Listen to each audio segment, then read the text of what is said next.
Hello! Nandito tayo ngayon sa set ng Pinoy Crime Stories. Samahan niyo ako, lilibutin natin to. Let's go! Araw!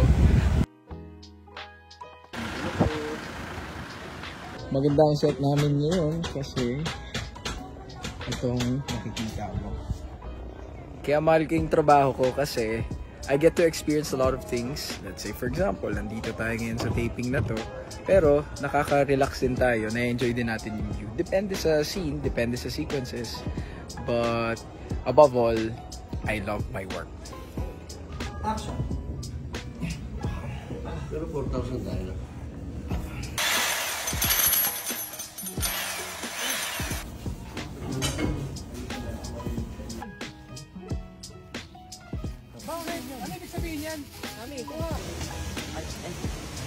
I love my job. Good morning.